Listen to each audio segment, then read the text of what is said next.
Well, hey guys, welcome to the studio tonight. Big news, I'm pulling the trigger on a new studio. This will be about my 10th studio build for myself, and I've helped with builds all over the place. It's really a blank slate. I get to do pretty much whatever I want, and I get the 3D rendering in the early stages. I'd love to share it with you. Check this out.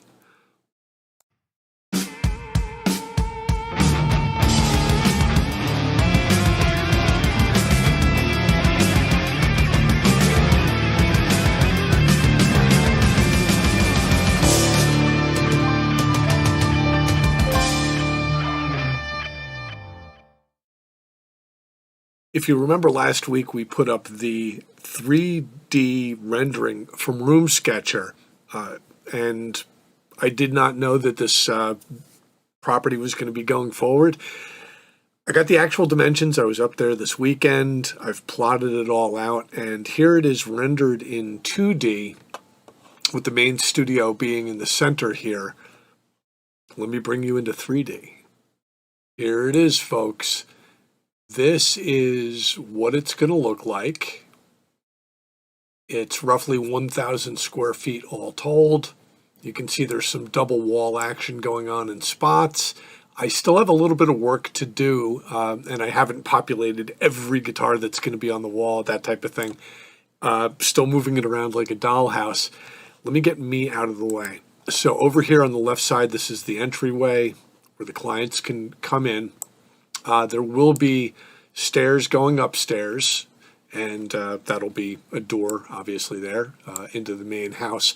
But as the clients come in, there's a little coat closet down here on the left-hand side. Back here, this is actually going to be the vocal booth with the red carpet up here. A little bit of a storage closet. We do have a restroom planned here as well, just a washroom. Then double doors to go from there into the main recording room, which is shown here in the center. I do have poles in the center. It was not an ideal setup for me to have poles in here, but these are measured accurately in where we're going to be. Now, for right now, my main mixing desk is going to be up here, and I know it's offset from left to right. I know I could move it to different parts of the room and get it centered. I'm still toying around with that, and I might come back to it, but let's get in a little bit closer here. So let me get us past the wall, and here we are inside the room. You might remember me saying you can have any kind of speaker you want as long as it's a Marshall. Well, my studio monitors are just kind of placed out. They're all Marshalls. The rest of the Marshalls are actual guitar amps that are going to be in here. A few keyboard rigs. It's going to be my acoustic piano and 2 keyboard rigs on the back wall here. And then coming out a little bit further, there is a back utility room. This is where I'm going to keep my guitar workbench, tools. The boiler and water heater are back there, but it's actually a decent space, I think, with the proper treatment for me to run a drum set there as well. So let's talk about these double walls, why they are where they are, and what their purpose is. A lot of times when we see anything double walled in the studio, it's to give you extra sound insulation, things that will protect sound from going from one area into another area. In this case, that's not the case. All of these walls are going to be framed with 2x4s, filled top to bottom with rock wool, and then partially covered in spots, meaning that this entire U-shape that you're seeing here, all this black area here, around here, here, and here, this is all absorption. And beyond that is the actual walls of the structure, the concrete walls of the basement. Well, they are going to be in about 8 inches from that existing wall for a couple reasons. To leave room for the plumbing and things to run back behind there. But remember, I said I'm only going to kind of be partially covering these things, and the reasoning is this. I don't necessarily need to stop sound from going out, but I would love excellent bass absorption. A lot of people will swear by corner traps, but one thing that we learned when we were watching our interview with Ethan Weiner, he found that better bass traps weren't necessarily huge, thick traps put in the corner necessarily, but if he took the same amount of material and just spread it out and gave it a bigger surface area, that it trapped into the lower frequencies better. Have a YouTube channel where all this stuff is explained. For example, and the reason I mention this is I did a test of six 6-inch thick absorbers versus 12 3-inch. So it was the same amount of material. I actually had 12 3-inch and I doubled them up. And the 12 3-inch smoked, just killed. It was much better than the 6 thicker panels. Even though the other panels were thicker, there was more effect into a lower frequency by having thinner panels spread, having more of them, more surface coverage spread around the room. So it's that as much as the thickness. Now, is this going to be a dead room? No, because I am going to partially cover this with reflective surfaces, keeping in mind that I do want more of a diffusion than an actual reflection. So it's going to be very trappy, especially with the low end. It should just suck all the bass out of the reflections, but it will have diffusion in the reflections. So it should sound acoustically amazing. And when I put these panels up to where the sound is actually being reflected in different types of diffuser, I will be experimenting with that. So what lies ahead? Well, you've all seen this studio. It's been here for a couple of years. Everything is going to need to be taken down, packed up, shipped up. The new room is going to need to be built. Everything that you see in here is going to need to be reconfigured and rewired and then relaunched. I do have a window of time to do this. I am going to be trying to make videos along the way at each step of the process, short videos explaining my thinking. For the amount of studios that I've built, I hope to be getting everything right. And I hope you join us for the videos over about the next 8 weeks or so, which will show you everything from the build to the relaunch. We got a lot of work to do. Let's get to it.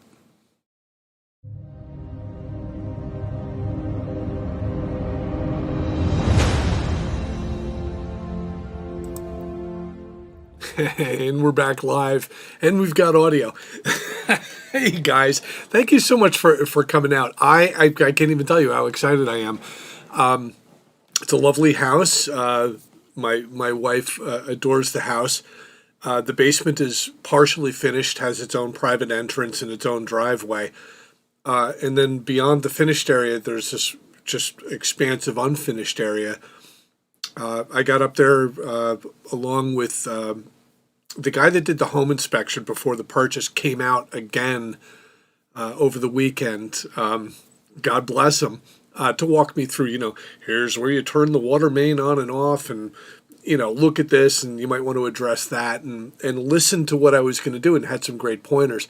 And also because he's local up there, and he's a firefighter, he walked me through safety and, code and permits and who to talk to and the best way to do this. And he was fascinated by the idea of the acoustic properties that we're trying to build into this.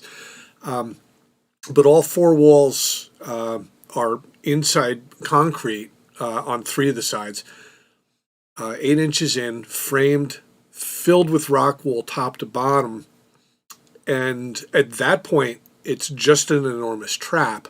And any sound that gets through the rock wall, there's an 8-inch space there that the sound might accumulate or reflect back, but then it's got to go back through rock wall if it's going to reemerge back in the room. We took the advice from Ethan Weiner from his interview, saying it's not really how thick you build a bass trap, it's how much surface area and how much material is there. We'll be doing the same thing in the ceiling. It's going to be fully rock wooled.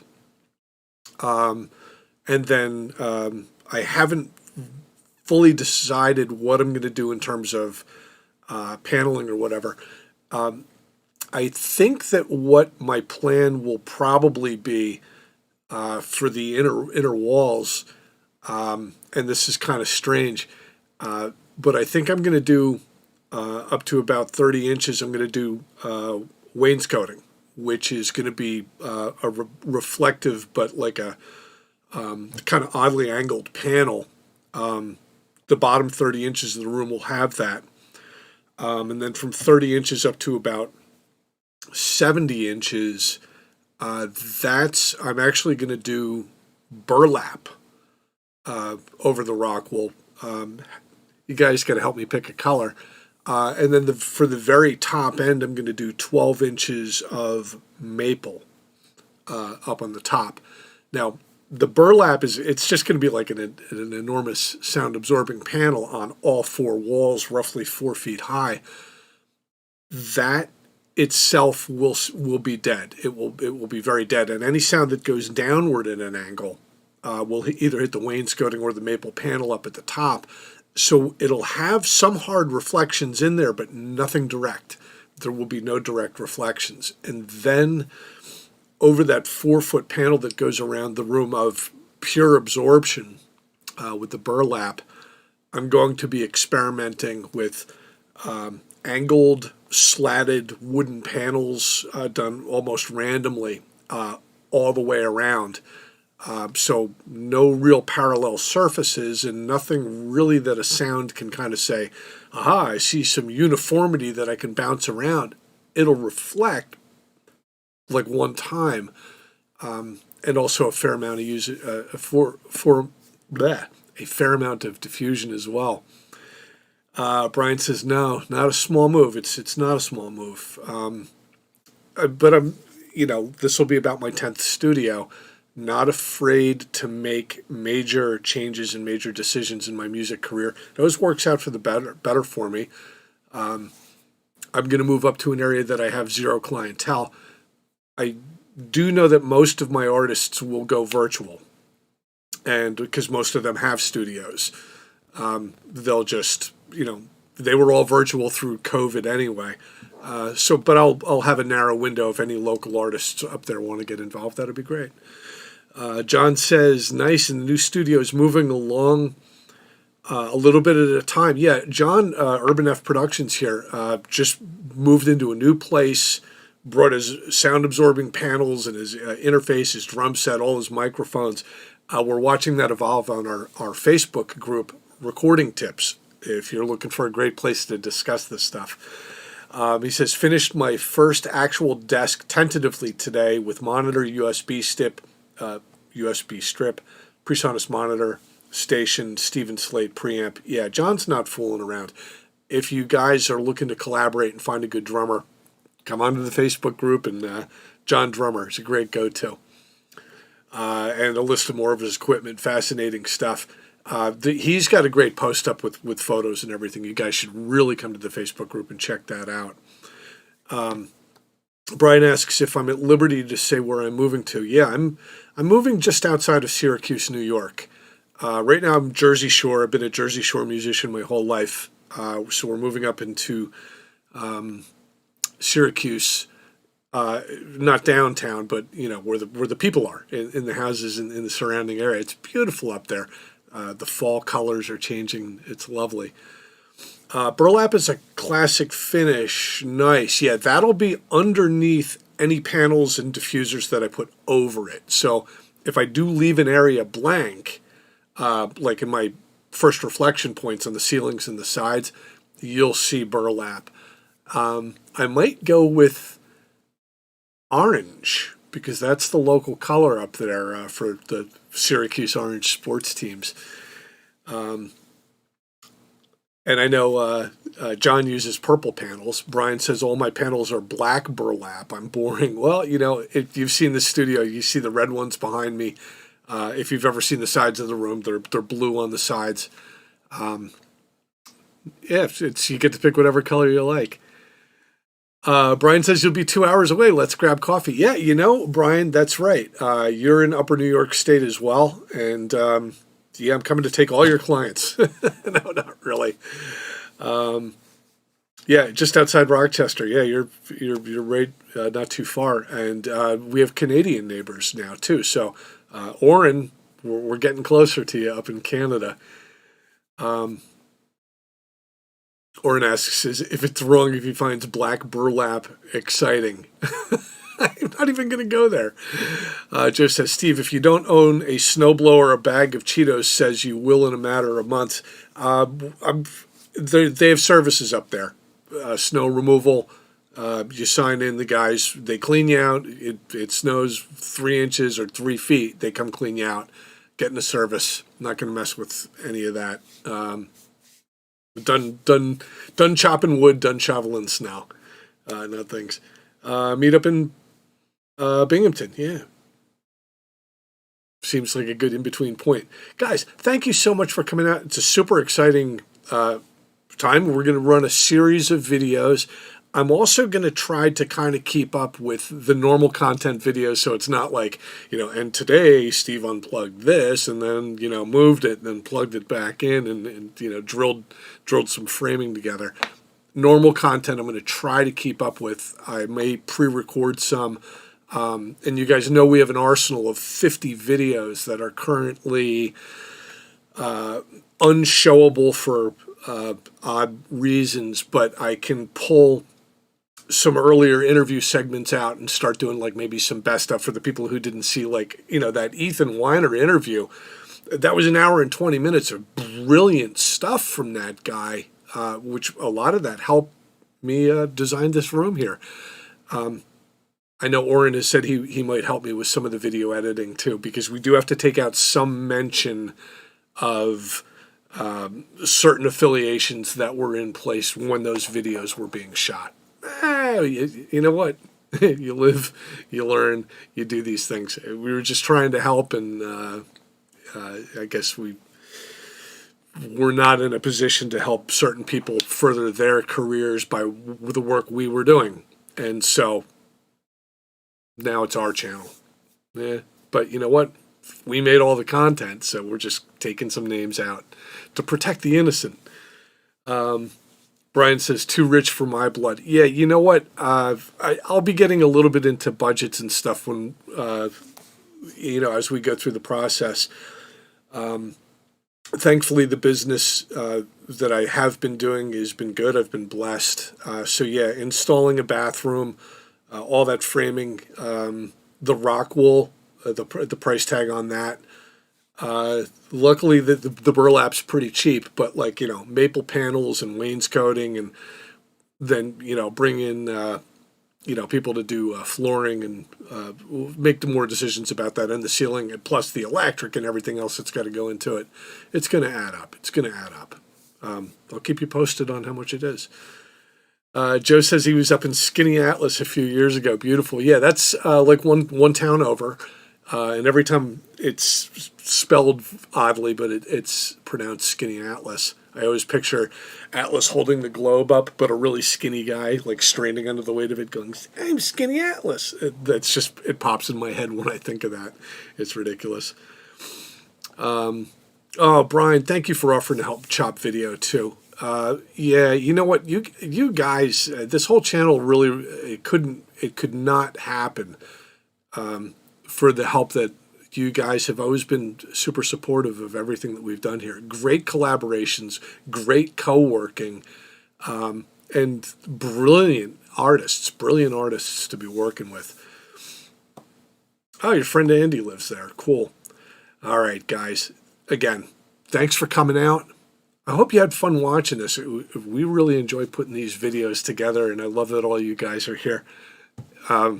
We got a lot of work to do. Let's get to it.